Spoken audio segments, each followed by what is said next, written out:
Hello दोस्तों, writers view में आप लोगों का स्वागत है। मैं हूं कमलकांत और अभी हम बात करेंगे बिहार में होने वाली शिक्षक बहाली के संदर्भ में। देखिए दोस्तों, बिहार में जो शिक्षक बहाली होने वाली है उसमें लगातार जो है कि बहुत सारे वीडियो बन रहे हैं और इसके बाद छात्र काफ़ी लोग हैं जो कन्फ्यूजन में हैं कि आखिर वस्तु स्थिति क्या है। बहुत लोग कह रहा है कि कोर्ट में ये बहाली रुक जाएगी, चुनौती दिया गया है कोर्ट में। तो क्या क्या ग्राउंड है, क्या सही मायने में कोर्ट में सफलता मिल सकती है जो छात्र गए हैं उनको, इसी मुद्दे पे अभी बात करेंगे। और साथ में ये भी बात करेंगे कि कैसे आप इस परीक्षा को आसानी से क्रैक कर सकते हैं। जो मार्केट में जो हल्ला है कि ये बहुत भारी भरकम परीक्षा है, वैसी स्थिति क्या सही में है या फिर बीपीएससी के माध्यम से जो परीक्षा लिया जा रहा है वो आपके लिए एक सुनहरा अवसर है। संपूर्ण विश्लेषण आपको इस वीडियो में मिलेगा और तकनीकी पक्षों पे भी बात करेंगे कि क्या ये कोर्ट में ये मामला जो विभिन्न लोगों के द्वारा जाया गया है, ले जाया गया है, चाहे हाई कोर्ट में या सुप्रीम कोर्ट में, क्या ये वैकेंसी रुक जाएगी भविष्य में, इन सभी पहलुओं पे अभी बात करने वाले हैं।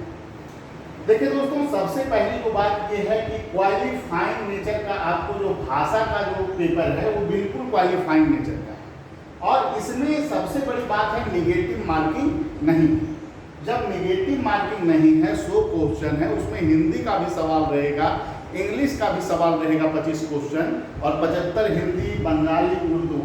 तो एक समान व्यक्ति जो शिक्षक बनना चाहता है उसे 30 नंबर लाने में कोई आपत्ति नहीं होनी चाहिए। और इस स्तर पे इसका जो विरोध हो रहा था भाषा का वो अब बिल्कुल शांत पड़ गया है और इसमें आप लोग आसानी से पास कर सकते हैं। तो इस पर तो कोई विवाद अभी नहीं है। फिर दूसरा जो पहलू है जिसको लेकर लोग बात कर रहे हैं, प्राथमिक विद्यालय में जो अध्यापक के लिए जो सिलेबस रखा गया है उस सिलेबस को आप गौर से देखिए और सूक्ष्मता से अगर विश्लेषण किया जाए तो ये आपको जो चीज़ें हैं, कंपटीशन तो कंपटीशन है। अगर आपको सिलेक्शन करना है 60,000 70,000 छात्रों का 6 लाख में, तो उसका पैमाना कंपटीशन होता है या फिर अंक पाने वाला जो पुराना सिस्टम है वही होता। तो सरकार ने जब परीक्षा को एक विकल्प के रूप में लिया है तो योग्य और मेधावी छात्रों के लिए एक सुनहरा अवसर ही माना जाएगा। तो इसमें जो सबसे बड़ी बात है कि इसको लेकर कोई दिक्कत हमें नहीं लगता है कि आप लोगों को होना चाहिए। इसमें जो है आपको सबसे पहली जो बात है जो आपके लिए अच्छी चीज़ है कि इसमें जो सिलेबस है वो आपको काफ़ी सहायतापूर्ण सिलेबस रखा गया है। लेकिन हाँ, प्रश्न का कठिनाई का स्तर ऊपर थोड़ा हो सकता है इंटर लेवल का, तो वो होना भी चाहिए। प्राथमिक विद्यालय के अगर आप शिक्षक बनना चाहते हैं तो इंटर लेवल तक की योग्यता होनी ही चाहिए। और बिहार में पूर्व में जो बीपीएससी के माध्यम से परीक्षा हुई हो, 98 में हुआ, 2002 में हुआ, तो वो सारे पेपर के स्तर को, क्वेश्चन को अगर आप विश्लेषित कीजिएगा तो वो क्वेश्चन को आप पूर्व के क्वेश्चन को आधार बना सकते हैं। अभी समस्या ये है कि बहुत सारे छात्र जो तैयारी कर रहे हैं वो बहुत सारे यूट्यूब चैनल पे देख रहे हैं वीडियो कि ये पढ़ लीजिए, वो कर लीजिए, आपका हो जाएगा। तो इसमें आपको नहीं पढ़ना है। आप सीधे किसी संस्थान से अगर जुड़ते हैं तो आप जुड़िए, लेकिन बहुत ज़्यादा आप संस्थान पे बिलीव अगर कर रहे हैं तो समस्या क्रिएट हो सकती है। ल्यूसेंट को आप देखिए, साथ में आप जो है कि रीजनिंग मैथ आपको पढ़ना है, प्रयोगशाला नहीं बनना है कि बहुत सारा लोग आया 100 क्वेश्चन लेके आप बोलेगा इसी में से आएगा। उससे बेहतर है कि आप अपना आकलन करें। हम लोग भी टेस्ट सीरीज चलाएंगे तो टेस्ट सीरीज से आप आकलन कर सकते हैं कि आपने जो अभ्यास किया क्या आप उसमें बेहतर स्कोर ला पाएंगे। आप 150 का जो पेपर है उसमें क्या आप 85, 90 आसानी से कर ले जा रहे हैं, तो आपको सफलता यहाँ मिलनी सुनिश्चित हो जाएगी। लेकिन इसके लिए जरूरी है कि क्रमबद्ध रूप से आप पढ़ाई करें, ठीक है। ये नहीं कि बहुत सारा वीडियो देख रहे हैं, हम निकलवा देंगे, हम करवा देंगे। कुछ आईएएस ऑफिसर भी आ चुके हैं बिहार में जो आईएएस कम लगते हैं और आपको तैयारी कराने वाले ज़्यादा लगते हैं। तो अब तो यूपीएससी में भी हमको लगता है सुधार कर देना चाहिए कि आईएएस बनने के बाद आप किसी राज्य में अधिकारी पैदा करें या बिहार में जाकर आप शिक्षक बहाली में सभी को चयनित करवाएं। ऐसा भी कोर्स लॉन्च कर देना चाहिए। तो इस पर विशेष टिप्पणी हम नहीं करेंगे, पूर्व में भी उनकी योग्यता का बहुत बार परीक्षण हो चुका है। देखिए प्राथमिक गणित, इसमें जो है आपको परसेंटेज से, औसत से और जो प्रश्न आपको रहने वाले हैं, तो उसमें आपको ज़्यादातर जो क्वेश्चन होंगे साधारण ब्याज काफ़ी आसान प्रवृत्ति का होगा। एलसीएम पूछा जा सकता है, एससीएम पूछा जा सकता है, रीजनिंग मैथ, रीजनिंग भी आसान प्रवृत्ति के रहने की संभावना है। इसमें करेंट का सेक्शन, समान जागरूकता जो है वो बिल्कुल करेंट है। जो लोग सोच रहे हैं कि करेंट से क्वेश्चन नहीं आएगा, वो बिल्कुल गलत चीजें हैं। करेंट से आपको क्वेश्चन आने जा रहा है और करेंट का लगभग, मुझे जो लगता है, भारांश कम से कम 150 क्वेश्चन में 20 से लेकर 30 रह सकता है। क्योंकि चेयरमैन सर पहले भी बोले हैं कि आपको जो है कि आपके अंदर ज्ञान का परीक्षण करना है और इंटेलिजेंसी का परीक्षण करना है। तो ज्ञान का परीक्षण वो 100 अंक का करेंगे, जो मुझे लगता है, और वो परीक्षण आपको किससे होगा? सामान्य विज्ञान से, सामाजिक विज्ञान से, भारतीय राष्ट्रीय आंदोलन से, भूगोल से, पर्यावरण से। इसका वेटेज आपको 100 अंक रहने वाला है। अब देखिए तकनीकी पक्ष का वो परीक्षण जो करना चाहते हैं, वो प्राथमिक गणित, मानसिक योग्यता परीक्षण और समान जागरूकता, ये तीनों खंड मिलाकर आपको 50 अंक रहने वाला है। ठीक है, तो इसमें 20 या 30 क्वेश्चन करें और फिर 20 या 30 आपको रीजनिंग में, ये दोनों का वेटेज कम ज़्यादा कुछ भी होगा। सिलेबस की रूपरेखा यही आपको रहने वाली है, तो परेशानी का कोई मामला ही यहाँ नहीं बनता है। ठीक है, तो किसी के पीडीएफ के चक्कर में नहीं पड़िए कि 600 पेज का पीडीएफ दे दिया और उसका आप तैयारी करने लगे। जब पहले से ही आपके पास बुक है, उससे पढ़िए ना।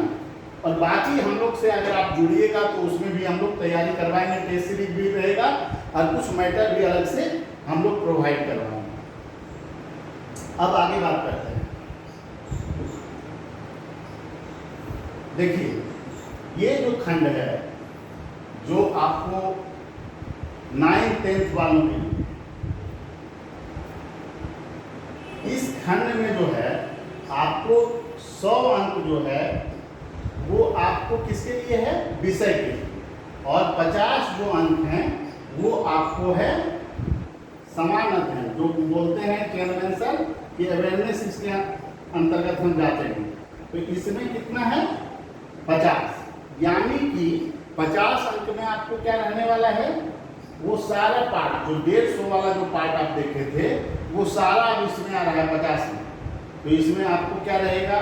जीएस भी रहेगा, फिर साइंस वाला पोर्शन भी रहेगा, फिर मैथ भी रहेगा, रीजनिंग भी रहेगा, और 10 हो सकता है यहाँ पे पेरेंट भी हो डाले। यही सिलेबस रहेगा। और 100 अंक का आपका जो पेपर है, जो मान लिया जाए कि आपको सोशल स्टडीज से आप देना चाह रहे हैं, तो उसमें आपको क्या क्या रहेगा? 4 सब्जेक्ट का बात पहले से भी आ रहा है। भूगोल हो गया, इतिहास हो गया, फिर उसके बाद आपका पॉलिटी यानी राज्य व्यवस्था, और फिर इकोनॉमिक्स का पोर्शन हो गया, इकोनॉमिक्स, ये सभी रहने वाला है। इसी तरह अलग अलग विषय के लिए अलग अलग रहेगा। भाषा खंड जिनका है हिंदी, तो इनका हिंदी ही 100 नंबर का रहेगा, 50 नंबर वो जीएस वाला पार्ट रहेगा। यही है, तो इसमें कोई विशेष दिक्कत नहीं। लेकिन जो आपत्ति है, इसको लेकर जो मैटर कोर्ट में गया है, आप गौर से देखिएगा कि स्टेट का जो एग्जाम हुआ है उसका सेम सिलेबस बीपीएससी ने कॉपी किया है, और ये 100 अंक वहाँ भी थे, 50 अंक यहाँ पे भी थे। तो ये जो दृष्टिकोण है सरकार का कि हम जो है कि ये क्वालिफाइंग जो ये पेपर है वो अलग पेपर हम ले रहे हैं, और इसमें सिलेबस में थोड़ा अंतर होना चाहिए, ये यहाँ पे परिलक्षित नहीं होता है। तो ये कोर्ट में मैटर एक्सेप्ट किया जा सकता है। फिर दूसरा पहलू पे आते हैं। दूसरा जो पहलू है, हाँ, ये जो है वो आपको है 11-12 के लिए। तो इसमें दिक्कत क्या है, क्या ये मैटर कोर्ट में जो है कि डिस्टर्ब कर सकता है इस एग्जाम को? तो निश्चित रूप से इसमें जो है 2-3 फॉल्ट है। अब सरकार पता नहीं क्यों इस मुद्दे को नहीं समझ रही है या फिर जानबूझकर बहाली को लटकाना चाहती है। इसको लेकर जो इशू हैं, इसमें सेम पैटर्न पे आपको यस्टिट एग्जाम हुआ है, ठीक है। यस्टिट एग्जाम 2019 का हुआ है, बिल्कुल सेम पैटर्न, और ये हुआ था साइंस वालों के लिए, कंप्यूटर वालों के लिए। तो ये यहाँ पर मामला एक ये भी बनता है। दूसरा मैटर है जो रूल है आपको नई शिक्षा नीति का, कि सरकार को जो टीचर का एबिलिटी टेस्ट होता है उसको हर एक वर्ष लेना होगा। तो आपको पता होगा कि हिस्ट्री का और फिर आपको ज्योग्राफी का, कला संकाय के जितने भी विषय हैं उनका पेपर हुआ है 2011। अब कितना है वर्तमान में? 2023, मतलब 12 साल तक यस्टिट का कोई भी एग्जाम का आयोजन बिहार सरकार ने नहीं करवाया है हिस्ट्री के लिए, ज्योग्राफी के लिए। तो क्या गुणवत्तापूर्ण शिक्षा को बिहार सरकार पूरा करना चाहती है? ये मैटर कोर्ट में फंस सकता है। क्यों? आप 12 साल तक जो लड़के एमए किए, बीएड किए, उन्हें मौका आप नहीं दे रहे हैं। तो ये बहुत बड़ा इसमें लूप होल है। पता नहीं समस्या जानबूझकर पैदा की जा रही है या फिर समस्या को जानबूझकर सरकार इग्नोर कर रही है कि बहाली को फंसा है। तो ये सभी मैटर हैं। बहुत सारे लोग कॉल कर रहे थे कि क्या ये बहाली पूरा हो पाएगी सर, अपना व्यू दीजिए। तो मैं स्पष्ट तौर पे बता दूं कि 1 से 5 में कोई विवाद नहीं होने वाला है। बिना मतलब का वो तर्क है, 1 से 5 में कोई विवाद नहीं होगा और कोर्ट में मैटर इसमें नहीं टिक पाएगा। 1 से 5 में आपको सरकार परीक्षा ले सकती है। संख्या बहुत ज़्यादा है, लगभग 4 से 5-6 लाख लड़के हैं और उनमें जो है वैकेंसी मात्र लगभग जो है कि आपको 75-80 हज़ार है। तो उसमें कंपटीशन के अलावा सरकार के पास कोई विकल्प नहीं है। लेकिन जो मैटर जो फंसेगा वो है आपको 9th, 10th और 11th, 12th, क्योंकि यस्टिट का एग्जाम जो हुआ है वो पैटर्न लगभग सेम है। बहुत सारे ऐसे विषय हैं जिसमें उतनी संख्या में छात्र ही पास नहीं है। तो ये परीक्षा का औचित्य क्या रह जाता है, इस पर भी सवाल खड़ा होगा। लेकिन कुछ ऐसे भी विषय हैं जिसमें अधिक संख्या में छात्र पास हैं, जैसे कि 9th, 10th में अगर देखिएगा तो जो समान अध्ययन का पेपर है उसमें बच्चे अधिक पास हैं। तो ये सभी मुद्दा है जिसको लेकर कोर्ट में मैटर है। लेकिन आपको ये परीक्षा बहुत ज़्यादा कड़ा होने वाला नहीं है। इसके पीछे 2-3 फैक्टर हैं जिस पे अभी हम चर्चा करने वाले हैं। देखिए दोस्तों, इसमें जो सबसे बड़ा चीज़ है कि आपको ये समझना चाहिए कि आप जब एग्ज़ाम देते हैं, जब आप देते हैं सीटेट का, तो वहाँ निगेटिव मार्किंग नहीं रहता है, लेकिन वहाँ कटअप कितना रहता है जनरल का? 60%। यहाँ है 40%। मतलब कि 150 में अगर